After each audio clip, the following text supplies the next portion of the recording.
Pas dah. Bismillahirrahmanirrahim. Assalamualaikum warahmatullahi wabarakatuh.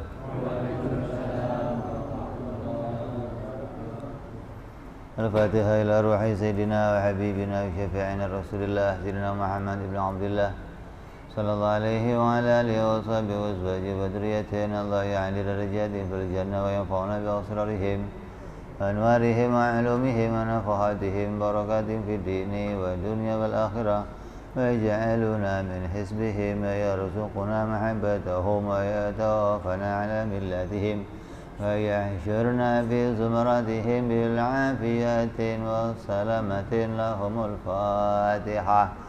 A'udzu billahi minasyaitonir rajim. Bismillahirrahmanirrahim. Alhamdulillahi rabbil alamin arrahmanir rahim maliki yaumiddin. Iyyaka na'budu wa iyyaka nasta'in ihdinas siratal mustaqim. Siratal ladzina an'amta 'alaihim ghairil maghdubi 'alaihim waladdallin. Amin. Bismillahirrahmanirrahim. Nawaitu ta'alluma wa ta'lima wa tadhakkura wa tadhkira wa nafa'a wal intifa'a wal ifadata wal istifadata wal hissa ala tamassuki bi kitabillahi wa sunnati rasulillah sallallahu alaihi wasallam wa du'a ilal huda wa dilalata alal khairi ibtigha'a mardatihi wa qurbihi wa thawabihi wa husnil khatimah ma'al ludfi wal afiyah wa salahil akibah. Bismillahirrahmanirrahim. Alhamdulillahirabbil alamin. Wassalatu wassalamu ala asyrafil anbiya'i wal mursalin sayyidina wa habibina wa syafi'ina wa maulana Muhammadin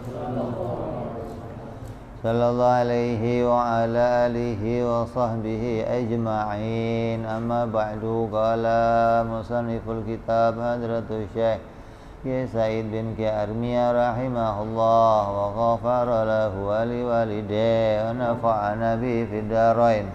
Allahumma aftah qulubana futuhal arifin wa bihidmatika wansur alaina birahmatika ya arhamar rahimin. Ila anqal, sampai pada halaman 81. Penutupan khatimah. Insyaallah khatimah terus kayaknya, khatimah lagi. Faqad bana laka tadammana kalimatai syahadati ma'aqillati hurufiha li jami'i ma yajibu ala mukallafin ma'rifatuhu min aqaidil iman fi haqqihi ta'ala fi haqqi rasul alaihi wassalatu wassalam. Maka sudah sangatlah jelas di dalam pembicaraan ini bagi kalian bahwa sesungguhnya apa yang terkumpul, apa yang terkandung di dalam makna dua kalimat syahadat itu tersimpan 64 akidah. sudah sangat jelas, sudah, kalau kata orang itu dantak, kata orang, udah sangat tersusun rapih seluruh aqaid yang kita bicarakan dari awal sampai akhir, yang jumlahnya 64 aqaid, 64 akidah, semuanya masuk ke dalam kandungan 2 kalimat syahadat. Kita ingatkan kembali, aqaid artinya apa? Akidah artinya apa? Pegangan, patokan, pedoman. Apa namanya? Akidah. Kalau dulu kiai menjelaskan akidah itu ini, kalau dibikin ikatan namanya apa? Bundelan. Kalau ujung baju kamu ikat, jadinya apa?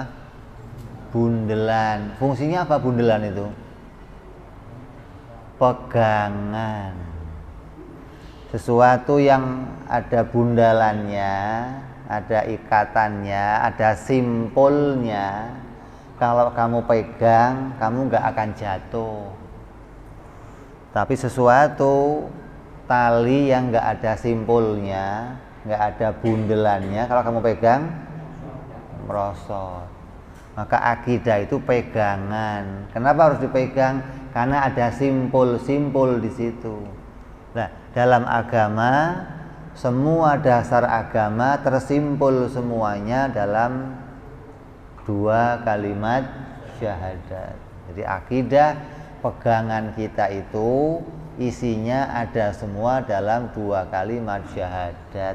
Maka kita disuruh mengulang-ulang makna 2 kalimat syahadat agar di hati kita tertancap akidah Ahlus Sunnah wal Jamaah yang jumlahnya 64 akidah.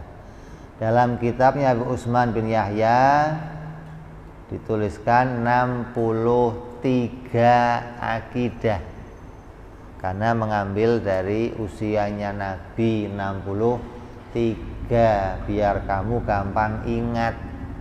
Akidah kita 63, tapi di kitab ini diambil sesuai dengan urut-urutannya, maka jumlahnya ada 60 akidah. Maka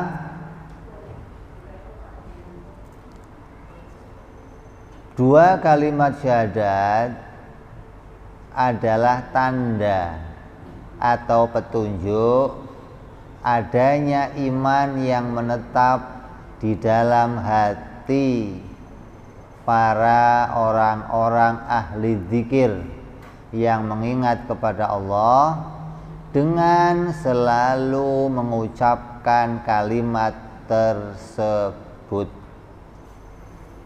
Jadi orang yang selalu mengulang-ulang kalimat zikir la ilaha illallah Muhammad Rasulullah, maka ketika diulang-ulang sambil mengingat maknanya, itu tanda di dalam hatinya tersimpan iman kepada Allah Subhanahu wa ta'ala.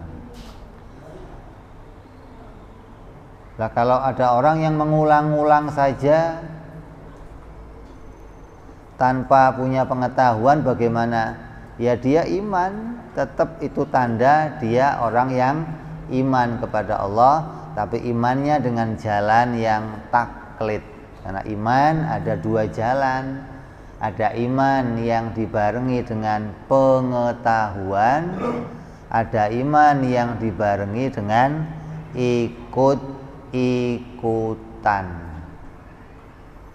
Nah, kita dituntun oleh kitab ini agar kita punya iman yang disertai dengan pengetahuan, namanya makrifat. Ada iman yang dia hanya mengikuti orang-orang yang makrifat tanpa dia sendiri makrifat, tanpa dia sendiri mengetahui dalil-dalilnya, maka itu namanya iman yang ikut-ikutan atau taklid. Atau sebagaimana kita katakan kemarin, imannya namanya iman anak bawang. Dari sini lari ke sono, dia ikut lari ke sono. Dari sono lari kemari, dia ikut lari kemari. Tanyain ngapain kamu? Pokoknya ikut lari aja dah begitu. Ini jangan sampai iman kita tiap hari kita mengucapkan kalimat-kalimat tersebut, tiap hari kita melakukan amal-amal tersebut, tapi di dalam hati kita tidak tersimpan makna atau kandungan atau pengetahuan tentang isinya kalimat syahadat. Dan tidak diterima ucapan orang yang telah mengaku menjadi orang Islam dan mengaku sebagai orang yang beriman, kecuali dia telah mengucapkan 2 kalimat syahadat. Kalau ada orang kok mau ikut-ikutan amalannya orang Islam, umpamanya dia tahu-tahu sholat, tahu-tahu puasa, tahu-tahu wudhu, tahu-tahu pakai sarung, maka amal-amal yang dia kerjakan tidak membuat dia jadi orang Islam, kecuali dia telah mengucapkan 2 kalimat syahadat. Jadi ada orang karena gaulnya sama orang Islam itu dekat, kan di sini banyak nih, ya, non Muslim yang gaul sama orang Muslim, terus tiba-tiba dia ikut aktivitasnya orang Muslim, maka aktivitas apapun yang dia lakukan tidak terhitung amalnya apapun, kecuali dia telah mengucapkan ikrar 2 kalimat syahadat untuk masuk agama Islam.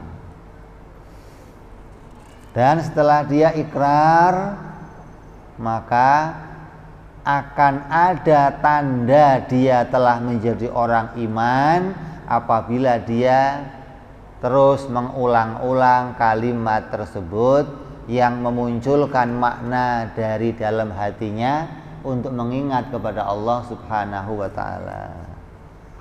Jadi setelah kita paham, tugas kita sekarang apa? Terus mengulang-ulang 2 kalimat tersebut agar makna ini tidak hilang dalam diri kita. Fungsinya apa? Fungsinya agar kita dimudahkan mengucapkan 2 kalimat tersebut ketika sakaratul maut, agar kita dimudahkan. Kalau kita biasa di waktu luang mengulang-ulang kalimat tersebut dan mengingat maknanya, maka harapannya nanti di waktu yang sempit, di waktu sakaratul maut, di mana waktunya itu mendadak, waktunya sangat singkat, sangat cepat, kita diberikan kesempatan oleh Allah untuk bisa mengucapkan kalimat tersebut dan mengingat maknanya sekalian. Ini harapannya begitu. Nah, kalau kita nggak pernah mengulang-ulang kalimat tersebut, di hati kita nggak pernah diisi dengan maknanya kalimat tersebut, tiba-tiba pingin cita-citanya mati mengikuti hadis Nabi, man akhiru kalami la ilaha illallah dakhalal jannah, ya nggak bisa. Gimana caranya? Kalau kita mau ikut hadis tersebut, maka kita ada upayanya. Apa upayanya? Di waktu-waktu luang, di waktu yang senggang, kita ucapkan kalimat tersebut sambil mengingat maknanya dalam hati. Maka ketika terus bisa kita lakukan, tanda akan bersemi iman yang semakin kuat dalam hati kita. Lama-lama nanti akan mendarah daging. Ketika mendarah daging, maka akan ada harapan pada akhir hayatnya nanti mudah mengucapkan 2 kalimat syahadat. Amin ya rabbal Jangan sampai begitu sakaratul maut, Pak nyebut apa? Pak istighfar, Pak istighfar.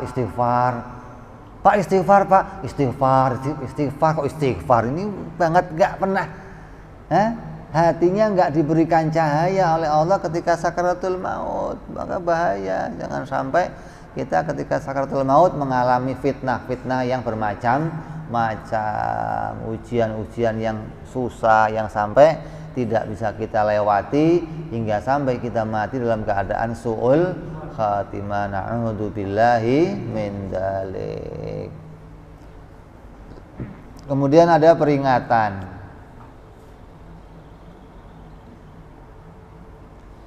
Perlu kita ketahui ada 2 hukum di dalam mengucapkan 2 kalimat syahadat. Ada berapa? 2 hukum. Yang pertama, apabila yang mengucapkannya itu orang kafir yang dia belum pernah masuk dalam agama Islam, lalu dia mau masuk agama Islam, maka dia harus mengucapkan 2 kalimat tersebut. Dan hukum mengucapkannya, hukumnya wajib usul namanya. Wajib usul itu wajib yang pokok, yang kewajibannya itu tidak bisa digantikan oleh yang lain. Siapa yang melakukannya maka dia terhitung orang yang punya iman dan Islam dan menjadi syarat sahnya.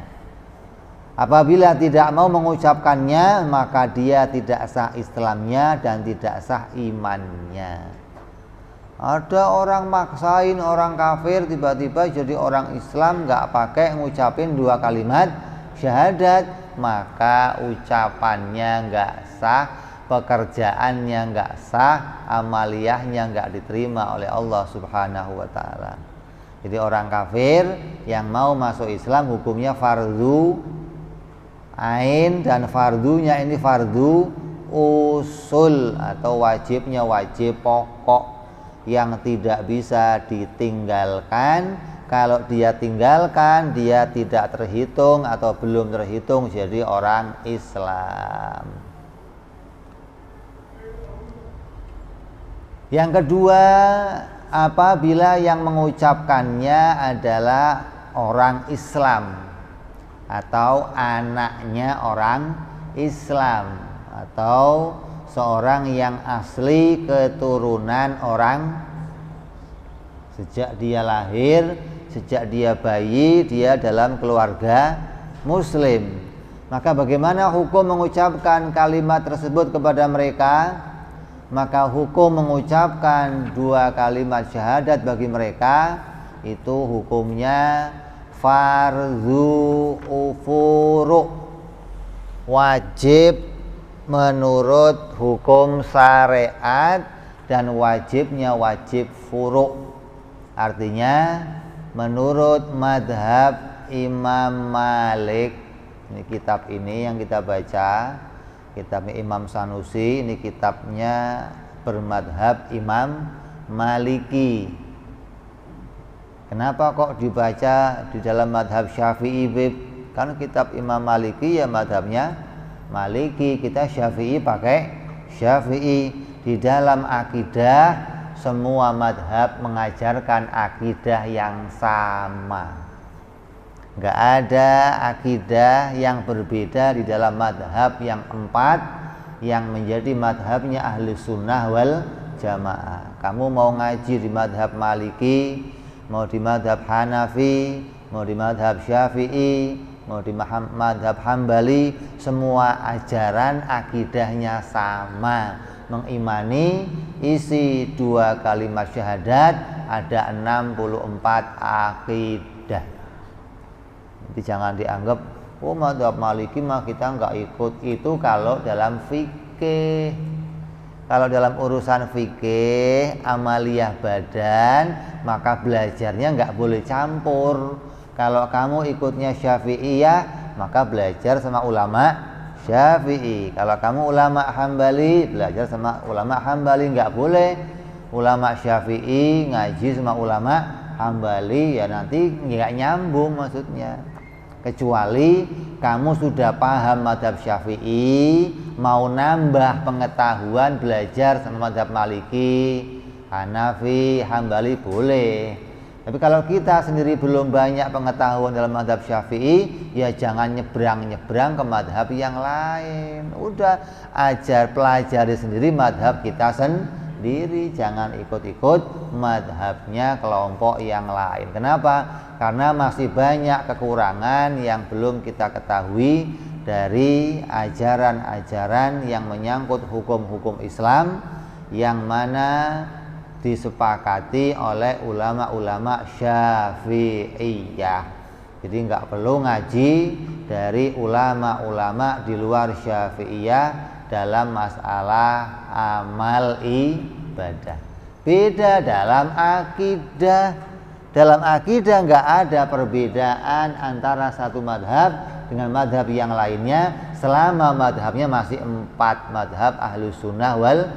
Kalau sudah keluar madhab yang 4, apa? Ada Syiah, ada Wahabi, ada Mu'tazilah, Mujassimah, Khusyuwiyah, Musyabbihah, Murji'ah. Maka mereka sudah tidak menggunakan madhab yang 4. Mereka punya madhab yang mereka pahami sendiri, dan mereka tidak dimasukkan kelompok ahlu sunnah wal jamaah. Menurut madhab Imam Malik, bagi anaknya orang Islam mengucapkan 2 kalimat syahadat untuk masuk Islam itu hukumnya wajib diucapkan sekali seumur hidup dengan niat mendatangi perintah Allah untuk masuk Islam. Hukumnya apa? Hukumnya apa? Wajib mengucapkan 2 kalimat syahadat untuk masuk Islam, walaupun itu anaknya orang Islam, hukumnya wajib sekali seumur hidup. Kalau dia nggak mengucapkannya gimana? Dosa. Bukan nggak sah, bukan, tapi dosa. Kalau orang kafir tadi yang mau masuk Islam tidak mengucapkan, maka tidak sah Islamnya. Tapi kalau anaknya orang Islam, dia tidak mengucapkan 2 kalimat syahadat sekali seumur hidup untuk masuk Islam, maka Islamnya tetap sah, tapi disertai dengan dosa meninggalkan satu perintah, yaitu mengucapkan 2 kalimat syahadat untuk masuk agama Islam. Nah, saya nanya, kalian pernah dari kecil ngucapin 2 kalimat syahadat untuk masuk Islam? Pernah? Pernah enggak? Hah, pernah enggak? Enggak. Jadi udah Islam belum? Udah. Karena mengucapkannya hukumnya fardu furu. Kalau enggak saya ucapkan, tetap sah iman saya, Islam saya, tapi berdosa. Itu menurut madhab Imam Maliki. Kalau Imam Syafi'i, hukum anak orang Islam mengucapkan 2 kalimat syahadat untuk masuk Islam, hukumnya sunnah. Makanya orang-orang tua kita nggak pernah ngajak kita untuk ngucapin kalimat ini dan menuntun kita masuk agama Islam. Pernah dulu? Nah, 15 tahun dipanggil sini, duduk. Apa? Ucapkan 2 kalimat syahadat, niat untuk masuk agama Islam. Pernah? Dalam mazhab kita hukumnya sunnah. Makanya mungkin banyak yang menganggap sunnah inilah gampang. Ya, padahal apa? Ninggalin sunnah jadinya apa? Rugi. Bukan nggak apa-apa. Sunnah inilah nggak apa-apa. Kata siapa nggak apa-apa? Palalu nggak apa-apa gitu. Nggak apa-apa itu maksudnya nggak dapat siksa gitu. Ini kan urusannya azab kan. Kalau nggak diazab aman dah pokoknya gitu. Meninggalkan sunnah hukumnya apa? Rugi gitu loh. Kenapa? Karena yang semestinya ada hitungan pahala, kita nggak dapat hitungan pahala. Yang mestinya dapat poin, kita nggak dapat poin, namanya apa? Rugi gitu loh. Ada jalan untuk dapat poin baik, pahala baik, nilai baik, tapi nggak kita raih, itu namanya rugi. Ya, jadi dalam mazhab Imam Syafi'i mengucapkan 2 kalimat syahadat untuk masuk Islam ini hukumnya sunnah. Kenapa kok sunnah? Karena dianggap sudah ada bacaan syahadat di dalam sholat. Dalam sholat kita selalu mengucapkan 2 kalimat syahadat. Maka syahadat dalam sholat bagi mazhab Syafi'i sudah termasuk bacaan yang cukup untuk menjadikan dia sebagai orang Islam.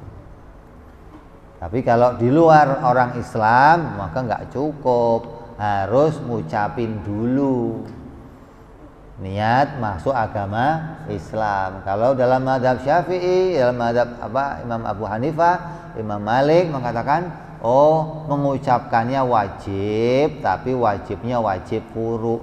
Apa fungsinya? Kok dituntun, diwajibkan dalam mazhab Maliki? Fungsinya untuk menguatkan hatinya anak-anak kita, agar anak-anak kita terikat hatinya, terikat batinnya, terikat mentalnya, bahwa dia punya ikatan janji dengan Allah, telah masuk agama Islam. Nah, kalau nggak diikat begitu gimana? Ya santai-santai aja, dianggap gampang lah. Kalau nanti salah ya minta maaf, kalau enggak lagi males ya enggak usah sholat, lagi giat ya kita sholat. Kenapa? Di hatinya enggak punya ikatan. Artinya ibarat kamu ngelamar kerja itu enggak disuruh teken kontrak. Kalau teken kontrak gimana?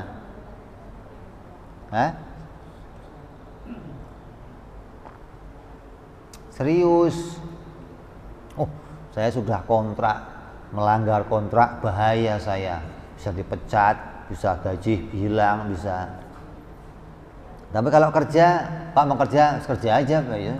Ya santai-santai aja, nggak ada kontrak. Ini aturannya gimana nggak ngerti, caranya gimana nggak jelas. Tapi ketika ada kontrak yang jelas, maka kamu akan hati-hati dalam melakukan tiap pekerjaan kamu lah. Mengucapkan 2 kalimat syahadat di awal untuk masuk itu bagaikan kontrak kerja, kontrak menjabat menjadi hambanya Allah untuk bisa ibadah kepada Allah Subhanahu wa ta'ala. Jadi apabila orang yang mengucapkan 2 kalimat syahadat itu mengucapkannya tapi tanpa niat mendatangi perintah Allah yang wajib, maka dianggap dia belum menjalankan perintah tersebut. Artinya dalam mazhab Maliki betul-betul dia harus mengucapkan 2 kalimat syahadat dan untuk niatnya untuk masuk agama Islam. Kalau cuma syahadat di dalam tahlilan dianggap belum cukup untuk memasukkan, untuk menggugurkan perintah mengucapkan 2 kalimat syahadat yang wajib sekali seumur hidup. Jadi kalau ada anaknya orang Islam, kata Imam Sanusi, dia mengucapkan 2 kalimat syahadat tapi tanpa diniat mendatangi perintah Allah yang wajib, maka dianggap belum menggugurkan kewajiban. Apabila mati, maka dia mati dalam keadaan maksiat karena meninggalkan satu kewajiban, yaitu mengucapkan 2 kalimat syahadat untuk masuk agama Islam. Adapun imannya itu akan sah dan diterima oleh Allah, itu adalah bukan karena syahadatnya, bukan karena sesuatu yang di hatinya, bukan karena macam-macam, tapi karena fadlillah dan rahmatnya Allah subhanahu wa ta'ala. Jadi jangan sampai kita mendewakan akal, maksudnya. Oh, kalau sudah punya akal, bisa berpikir, imannya pasti sah, diterima oleh Allah. Oh, bukan. Akal ini hanya jalan untuk berpikir. Allah memberikan kita alat, memberikan kita akal untuk bisa memahami butiran-butiran kewajiban-kewajiban di dalam agama yang memang menuntut kita menggunakan akal. Nah, adapun akal itu sendiri ketika bisa berpikir, maka akal itu mendapat hidayah dari Allah, petunjuk dari Allah, mendapat taufik dari Allah. Bukan akal itu sendiri yang bisa berpikir dengan maunya sendiri, bukan. Buktinya banyak orang punya akal di dunia, tapi akalnya nggak menemukan apa-apa dari alamat-alamat, dalil-dalil yang diciptakan oleh Allah di hadapannya. Sama kayak kita kadang punya mata, di depan kita ada kenalan kita, tapi nggak ngeliat. Begitu dia manggil, mas, ingat saya nggak? Kamu ya? Nah, saya kan di depan kamu dari tadi, maaf nggak merhatiin. Nah, itu gitu loh. Padahal matanya ada, lebar ngelihatnya, tapi karena nggak ditunjukkan oleh Allah, walaupun di depannya ya nggak bisa ngelihat. Kalau kata pepatah itu apa? Gajah di depan mata nggak kelihatan, semut di seberang lautan kelihatan. Artinya akal juga demikian. Jangan sampai mendewakan akal, bahwa orang yang punya akal dan bisa berpikir pasti imannya selamat. Oh, bukan. Iman kita akan selamat itu karena itu anugerah Allah.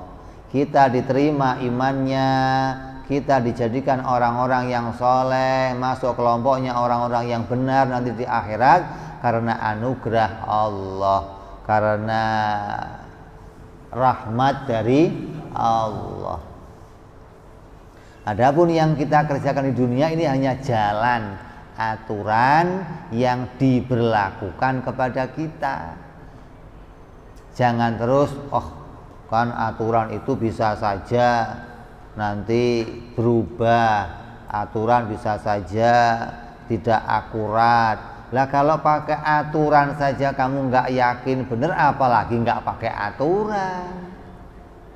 Yang pakai aturan aja kadang jalannya nggak selamat, apalagi nggak pakai aturan. Gimana mau nemu jalan selamat? Jadi aturan yang kita pakai ini harapannya kita mendapatkan anugerah dari Allah, mendapatkan rahmat dari Allah, hingga semua itu membawa kita menjadi diterima iman dan Islam kita oleh Allah subhanahu wa ta'ala.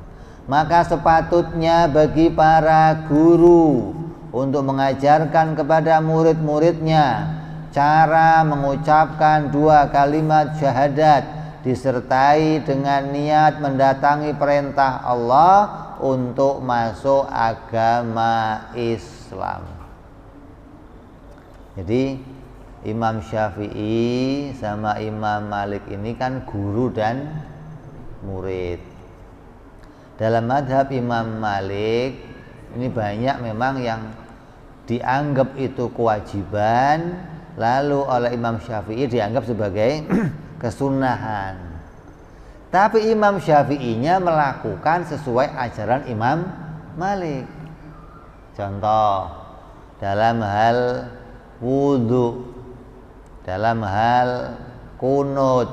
Dalam hal yang lain banyak. Wudu kata Imam Syafi'i, kata Imam Malik, membasuh rambut itu harus seluruhnya, nggak boleh tersisa. Seluruh rambut harus diusap, harus dibasahi. Kata Imam Syafi'i, cukup 1 helai sah. Coba bandingannya jauh nggak? Kata Imam Malik apa? Seluruh rambut dibasahi. Imam Syafi'i cukup sehelai basah sah. Tapi Imam Syafi'i nggak pernah wudunya sehelai.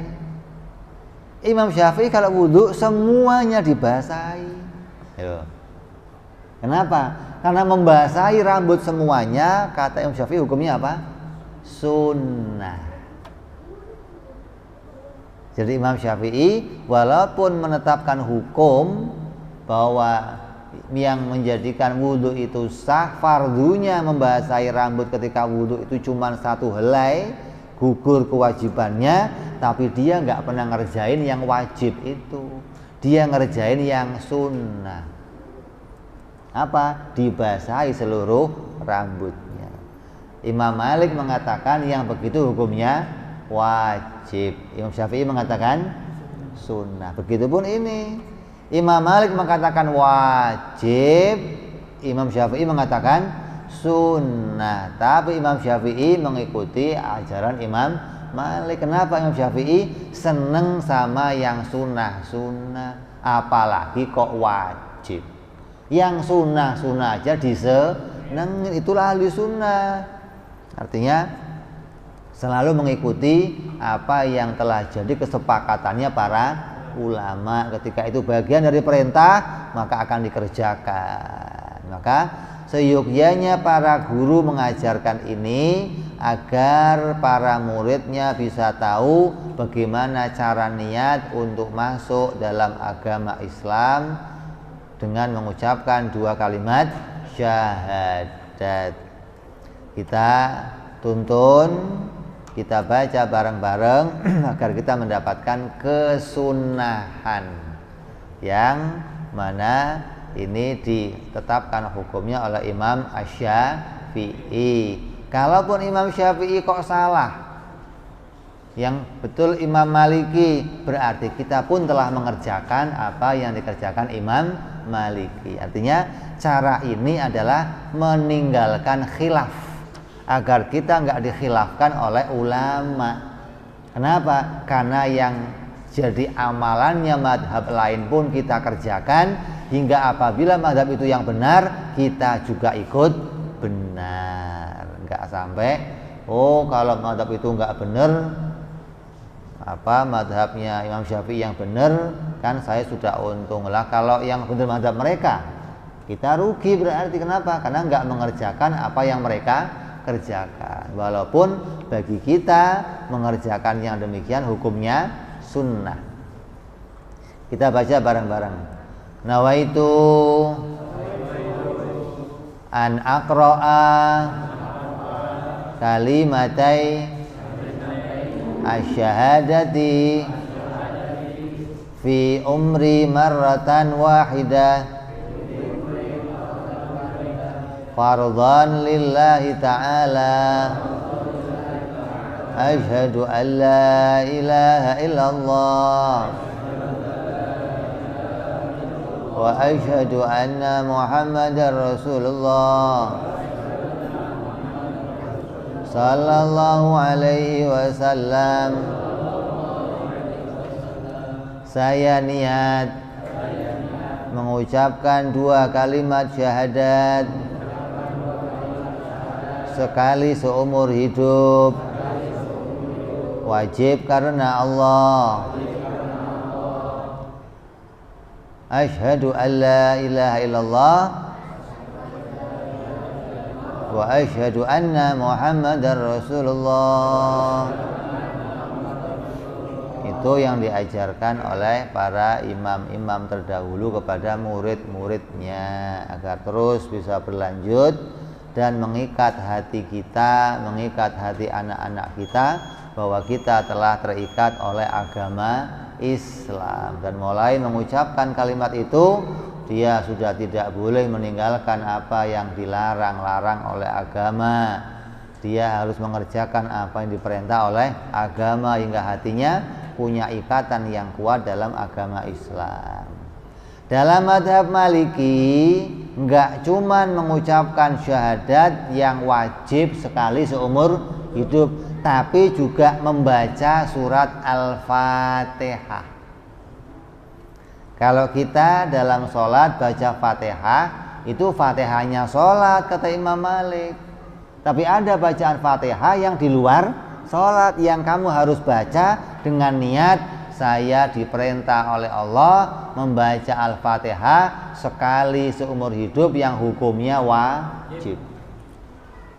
Begitu pula sholawat kepada Nabi Muhammad Sallallahu Alaihi Wasallam. Ada sholawat yang hukumnya wajib sekali seumur.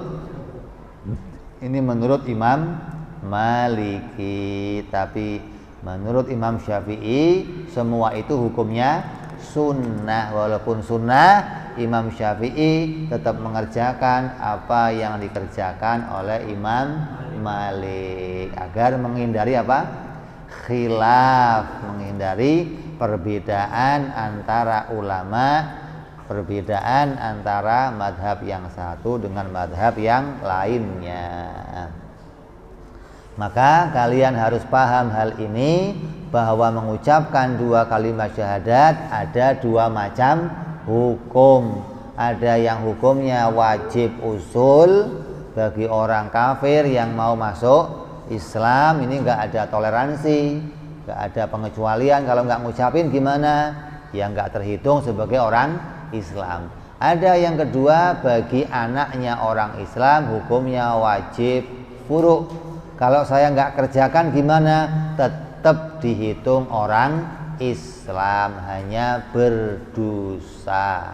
Tetap di akhirat dia masuk kelompoknya orang Islam. Ini semua ditulis dalam kitab Syarah Sughra yang ditulis oleh Imam Syekh Muhammad bin Yusuf As-Sanusi, yang pula ada di dalam pinggirnya kitab Ad-Dasuqi. Mudah-mudahan kita mendapat keberkahan dari para imam-imam kita, dari para ulama-ulama kita, agar hati kita senantiasa diikat oleh kecintaan kepada Allah Subhanahu wa ta'ala, diikat oleh menjadi hamba-hamba yang taat kepada Allah, yang tunduk pada perintah-perintah Allah, yang mendapatkan banyak karunia Allah, rahmat dari Allah, petunjuk dari Allah di dunia sampai di akhirat. Mudah-mudahan kita semua bisa mengucapkan dua kalimat syahadat di akhir hayat kita dengan mudah, dengan tanpa kesulitan, dengan tanpa fitnah, hingga kita bisa mati dalam keadaan husnul khatimah. Amin ya rabbal ila hadratin nabi. Al-Fatihah. A'udzu billahi minasyaitonir rajim. Bismillahirrahmanirrahim. Alhamdulillahi rabbil alamin arrahmanir rahim maliki yaumiddin. Iyyaka na'budu wa iyyaka nasta'in. Ihdinas siratal mustaqim. Siratal ladzina an'amta 'alaihim ghairil maghdubi 'alaihim waladdallin. Amin. Ya Rabbana i'tarafna bi annana i'tarafna wa annana asrafna ala ladha ashrafna fatub alaina tauba taghsil kulli auba wastur lana awrati wa amini rawati waghfir li walidina rabbi wa mauludina wal ahli wal ihwani wa sairil hillani wa kulli dhi mahabba au jiratin au suhbah wal muslimina ajma' آمين ربي اسمع فضلا وجودا منان لا باكتساب منا بالمصطفى رسولي نهضى بكل سولي صلى وسلم ربي عليه عند الحب وآله وصحبه عداد طاس سحبي والحمد للإله في البدء والتناهي سبحان ربك رب العزة عما يصفون وسلام على المرسلين والحمد لله رب العالمين. Assalamualaikum warahmatullahi wabarakatuh.